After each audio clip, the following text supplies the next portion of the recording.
Monica Taylor walked into Elite Trust Bank like any other customer, but little did she know today would change everything. The crisp spring air outside contrasted sharply with the tension that would soon fill the polished marble lobby. Monica, a confident woman of color with smooth, dark brown skin and sharp, observant eyes, wore a simple white t-shirt, faded blue jeans, and pristine white sneakers. Her natural curls were pulled back into a neat ponytail, and a plain canvas bag hung casually from her shoulder. Today, she was here for a routine withdrawal of $5,000, a small sum, meant for a shopping trip with her mother, Linda Taylor, who waited patiently nearby at the Green Bean Cafe, a cozy spot favored by locals in downtown Dallas. The Elite Trust Bank was a cathedral of commerce crystal chandeliers, casting prismatic light across gleaming marble floors, the air redolent of polished wood and expensive cologne. Around Monica, men and women in tailored suits and elegant dresses moved with practiced efficiency, while bank tellers behind a long mahogany counter handled transactions with the precise gestures of those accustomed to high-stakes finance. Emily Johnson, a teller with blonde hair tightly bound and a sharp, scrutinizing gaze, watched Monica approach. Monica's modest attire, so unlike the glistening briefcases and sleek leather accessories around her, seemed to unsettle Emily. She smirked, barely concealing her disdain, as she held Monica's Platinum Elite card delicately between two fingers, as if it might be contaminated. "You sure there's money in this?" Emily whispered loud enough for her colleague Jake Miller to catch, who chuckled quietly in response. Jake, a young teller with a distracted air, barely glanced at Monica before turning his attention to a sharply dressed white man who had just entered. "Good morning, sir. Right this way to our premium services desk," Jake said warmly, escorting the man past the line with a knowing smile. Monica felt the sting of exclusion, but kept her composure.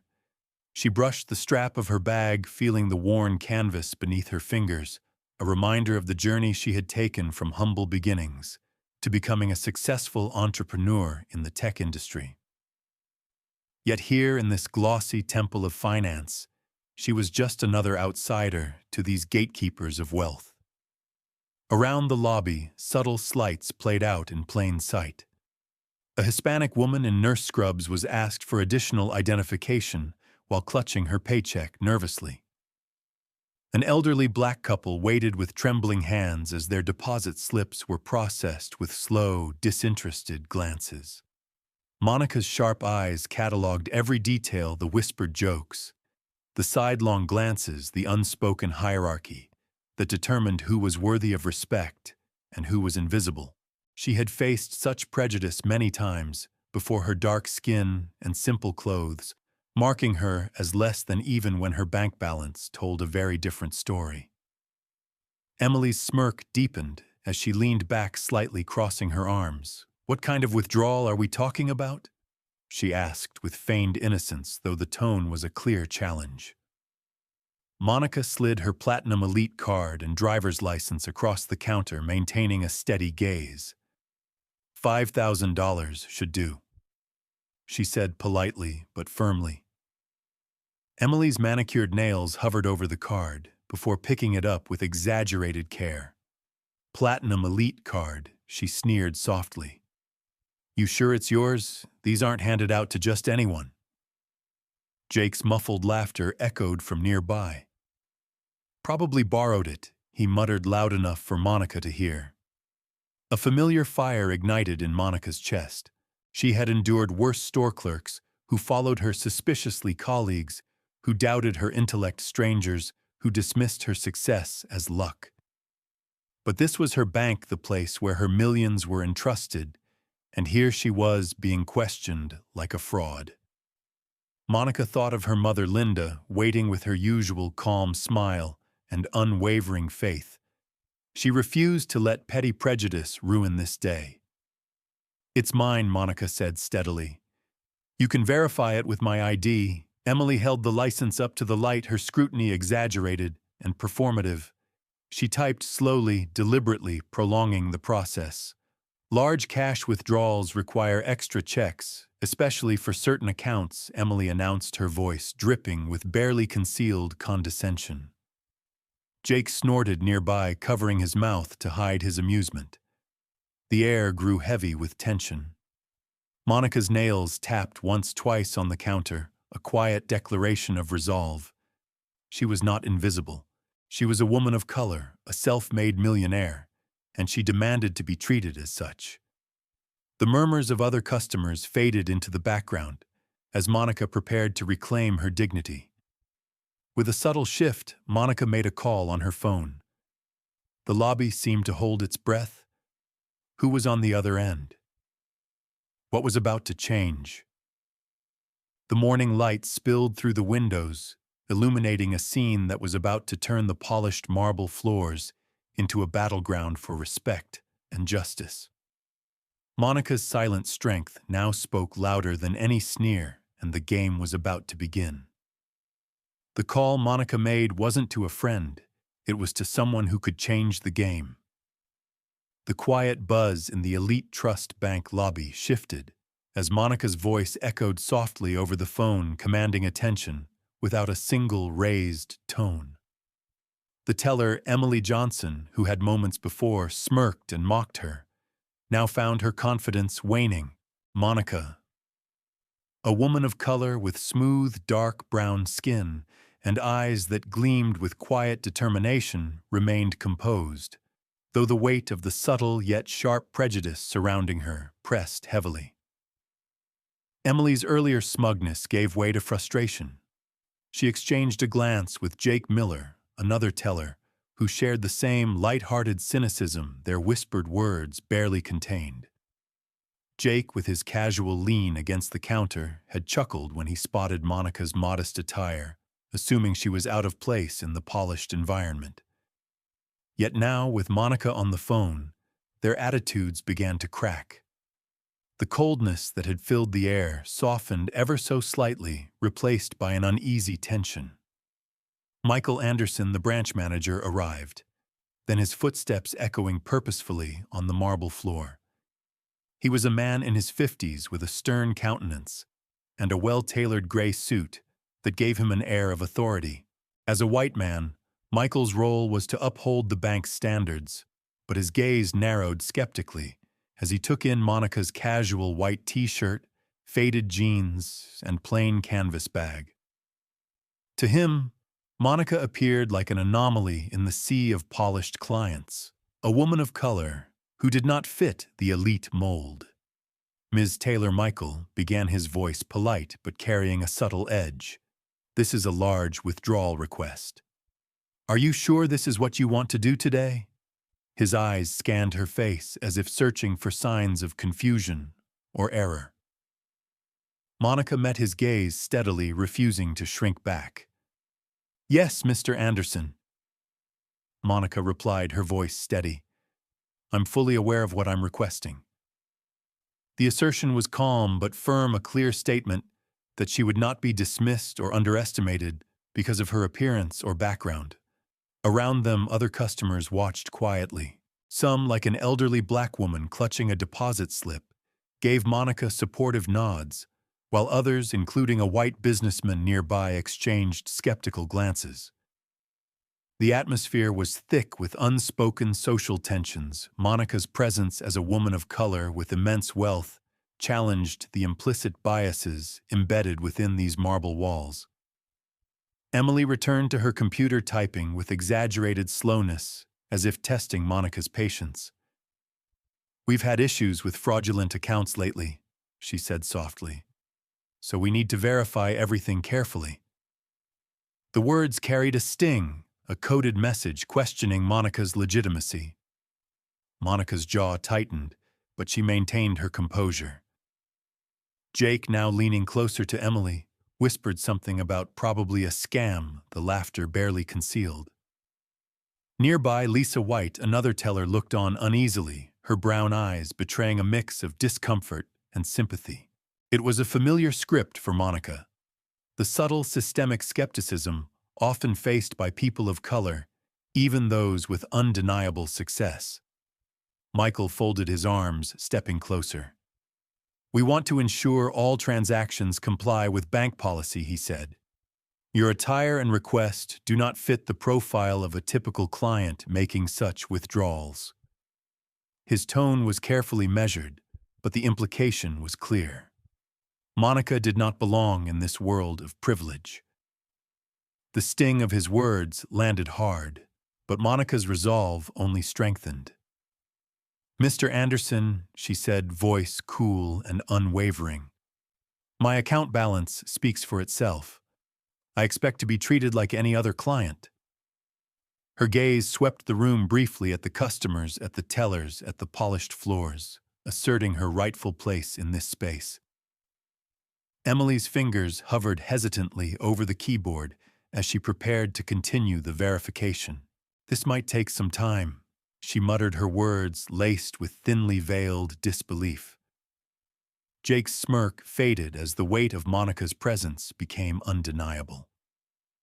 Across the lobby, a Hispanic woman in scrubs faced a similar ordeal, being asked repeatedly for additional ID while clutching a paycheck tightly. Monica noticed the woman's flushed face and shifting posture, recognizing a shared experience of bias and exclusion. Monica's fingers tapped lightly on the counter, a subtle yet deliberate rhythm. Each tap was a statement she was here to claim her dignity, to demand respect, not just for herself, but for everyone who had been diminished by prejudice. The tension in the room was palpable. Eyes flickered between her and the tellers. Some filled with curiosity, others with discomfort. Michael finally glanced at the computer screen, his expression unreadable as the system slowly confirmed Monica's request and balance. Emily exhaled sharply, a flicker of annoyance crossing her face. "There's nothing wrong with your account?" she admitted reluctantly. "But large cash withdrawals like this are unusual." Her voice betrayed the conflict caught between bank protocol and personal bias. Monica straightened her bright eyes, locking with Emily's. "It's within my account's daily limit. I'd like to complete the transaction now." Her tone was polite yet firm, a challenge that left no room for debate. The murmur among customers grew. Some pulled out phones, discreetly recording the unfolding scene, while others whispered softly, sensing the historic tension crackling in the air. The old black woman nodded approvingly, her eyes sparkling with quiet pride. Emily glanced at Michael, desperation creeping into her posture. "Maybe you'd be more comfortable at a check-cashing place down the street," she whispered harshly, loud enough for Monica to hear. "They're better equipped for your kind of banking." Jake chuckled outright, and Lisa's expression tightened, the atmosphere thickening with unspoken accusations. Monica's face remained calm, but inside a fire burned hotter than ever. She tapped the counter again, once, twice, letting her presence fill the room. "I'm a customer here," she said, clearly, voice cutting through the tension like a blade. "And I expect to be treated as one." The lobby seemed to hold its breath, the stakes rising with every second. Monica was no longer just a woman of color seeking withdrawal. She was a force demanding recognition, respect, and justice in a world too often blind to both. And she wasn't leaving, not until she got what she came for. "Let's make it $100 million. Monica said, voice steady as the room fell silent. The stunned silence broke only when Rachel Bennett's heels clicked sharply across the marble floor. Rachel, the CEO of Elite Trust Bank, strode into the lobby with a commanding presence that filled the space. She was a woman of color, like Monica, with deep mahogany skin and eyes that reflected both strength and compassion. Her tailored navy suit hugged her frame perfectly, and the sharpness of her gaze seemed to cut through the lingering tension like a beacon of justice. The morning had turned into a battlefield of prejudice and pride, and Rachel's arrival marked a turning point. Monica's bold demand to withdraw $100 million was not just about money. It was a challenge to the assumptions and biases that had colored every interaction so far. Emily Johnson's earlier sneer had vanished, replaced by pale dread. Jake Miller, once so confident, now looked stunned and uncertain, while Michael Anderson, the branch manager, tried to regain control, but faltered under Rachel's steely gaze. Rachel wasted no time. "Emily," she said sharply, her voice echoing in the hush of the lobby, "are you the one who dared to question my friend's right to her own money?" Emily's mouth opened, but no sound emerged. Her eyes darted helplessly toward Michael, who raised his hands in a weak attempt to placate. But Rachel was relentless. "There has been a serious breach of trust here," she declared. "Your behavior is unacceptable and will have consequences." The crowd of customers, staff, and passers-by watched as Rachel's words cut through the air. Phones discreetly recorded every moment. Even the usually indifferent white businessman from earlier shifted in his seat, eyes wide with newfound respect for Monica and Rachel. An elderly black woman near the counter folded her arms, a knowing smile curling on her lips. Justice was finally walking through the doors. Rachel turned her attention to Michael Anderson. "And you," she said coldly, "have tolerated this behavior on your watch. This branch will undergo a full review and appropriate action will be taken." Michael's face drained of color as the weight of her words sank in. The facade of authority he had maintained crumbled, revealing the uneasy man beneath. Monica met Rachel's gaze and nodded subtly, a quiet acknowledgement of solidarity and strength between two women of color who had fought against the same tide of discrimination. Rachel's presence was more than a reprieve. It was a promise that change was coming. Samantha Lee, a young teller who had watched the scene unfold from the sidelines, stepped forward tentatively, her eyes shining with hope.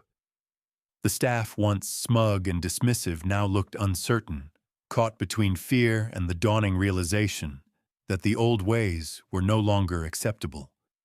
Ms. Taylor, Rachel said, turning back to Monica, "I apologize for what you have endured here today. This is not the elite trust bank I envisioned leading. We will do better." Monica's lips curled into a small, grateful smile, a flicker of relief breaking through her calm exterior. Emily's hands trembled as she dropped a pen, the earlier arrogance replaced by raw panic. "You have 10 minutes to collect your belongings." Rachel continued, her tone final. "Security will escort you out, and you will never work in banking again." Thomas Wilson, the security guard, stepped forward with a mix of discomfort and duty. Emily's sobs echoed faintly as she was led away, the weight of her actions closing a dark chapter. Michael Anderson stood pale and silent, his future uncertain. Rachel's eyes scanned the remaining staff, her voice sharp. "If I find anyone else enabled this behavior, you will follow her out that door." The message was clear and unyielding. Monica remained composed, her canvas bag still slung over her shoulder. The crowd's tension shifted. Whispers turned to murmurs of approval. Phones captured Monica's quiet strength as she faced down prejudice and emerged victorious. Rachel nodded to Samantha Lee.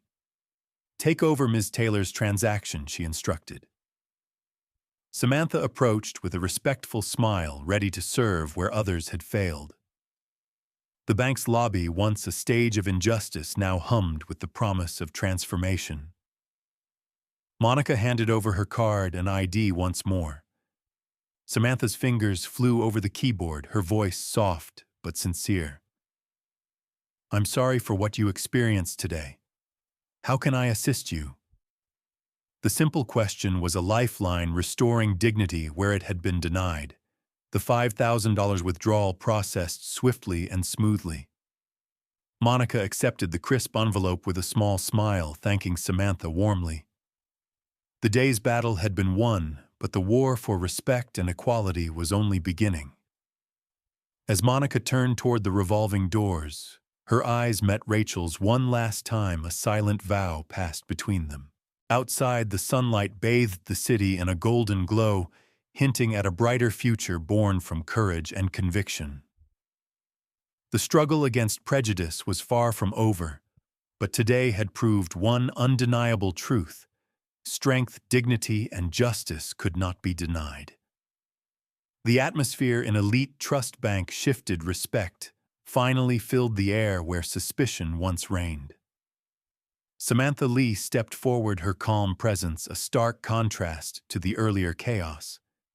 The polished marble floors that had echoed with whispers and tense exchanges now seemed to reflect a softer light, as if the bank itself was breathing a sigh of relief. Monica Taylor, a proud woman of color with deep brown skin and an unwavering gaze, stood poised as Samantha approached her counter with genuine warmth. The lobby, once a battlefield of prejudice, had begun to transform. Monica's quiet strength had set a new tone, one that demanded dignity and fairness. Samantha, a younger teller with kind eyes and a steady hand, represented the change many customers longed to see. Her navy uniform was crisp and her manner sincere. Unlike some of her colleagues who had treated Monica with skepticism, Samantha greeted her with the respect every client deserved. "Good morning, Ms. Taylor," she said softly, offering a sincere smile. "I'm truly sorry for what you experienced earlier. How can I assist you today?" Monica returned the smile, her eyes reflecting a mixture of gratitude and relief. "Thank you, Samantha. I'm here to complete the withdrawal I requested." She handed over her Platinum Elite card and driver's license with a calm confidence. Around them, the once curious onlookers now watched with approving nods and quiet smiles. The air was charged not with tension, but with a hopeful energy. Samantha's fingers danced swiftly across the keyboard, processing the transaction with a professionalism that seemed almost rehearsed, yet there was an unmistakable sincerity beneath her efficient movements. She glanced up occasionally to meet Monica's eyes, silently conveying her commitment to doing right. The lobby, bustling with business as usual, seemed to momentarily pause, as if acknowledging this small victory over prejudice. Nearby, Michael Anderson, the branch manager who had once questioned Monica's legitimacy, lingered at a distance. His expression was unreadable, a mixture of contemplation and discomfort. The impact of Rachel Bennett's firm intervention was clear. The culture of the branch was under scrutiny, and change was no longer optional.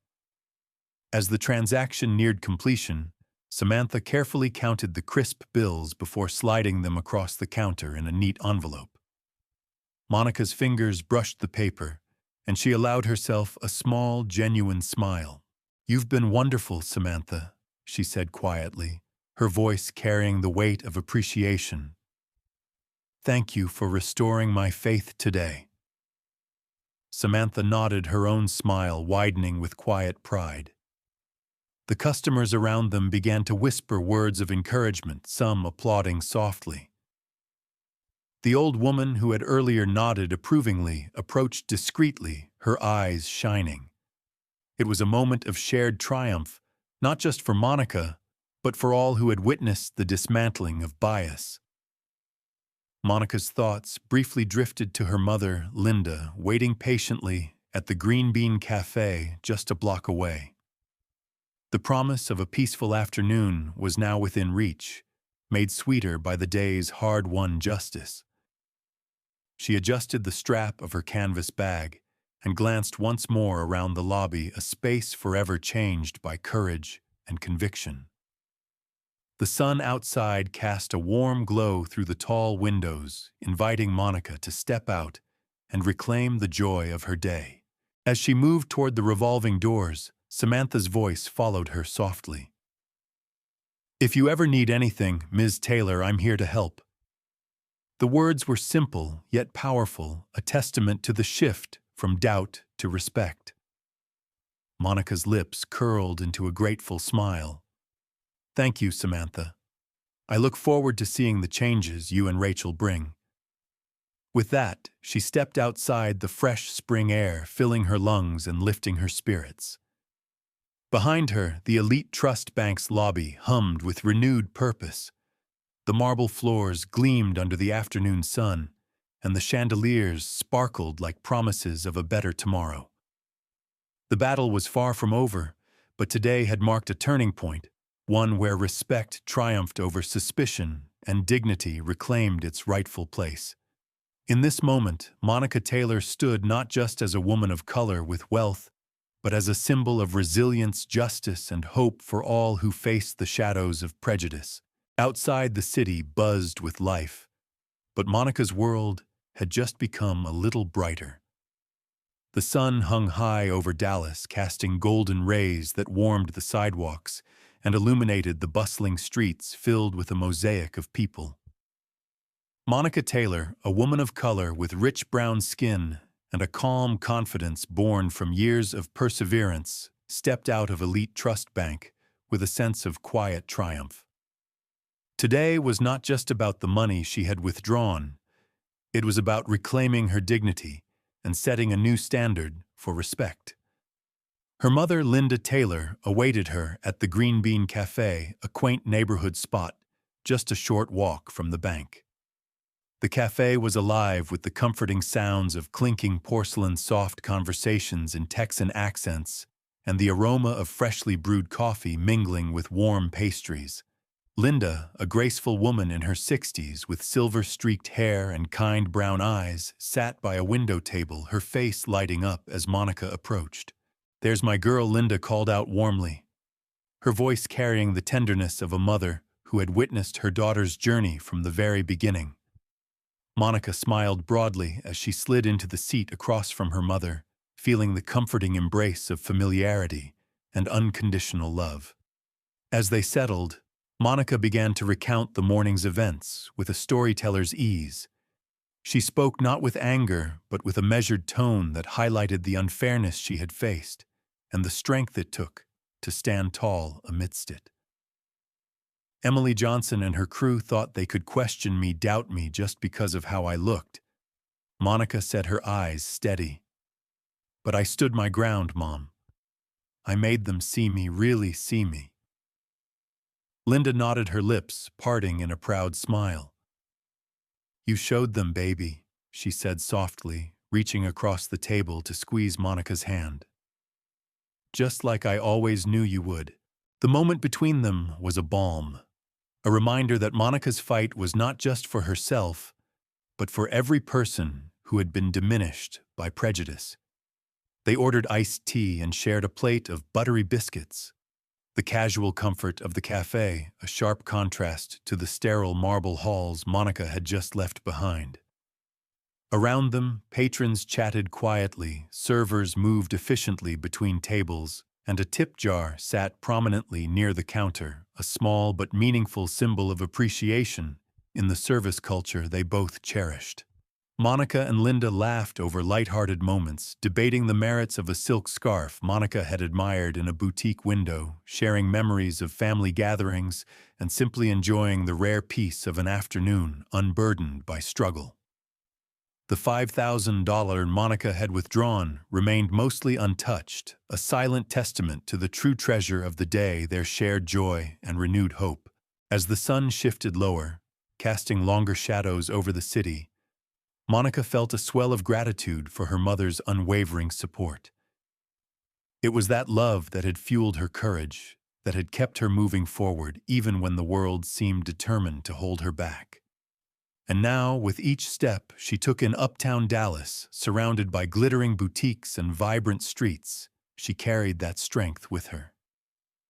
The day's ordeal at the bank had tested her, but it had also reaffirmed her purpose. Monica knew the fight for equality was far from over, but she was no longer alone. Rachel Bennett's intervention and Samantha Lee's kindness had opened doors not just for her, but for others who faced the same battles daily.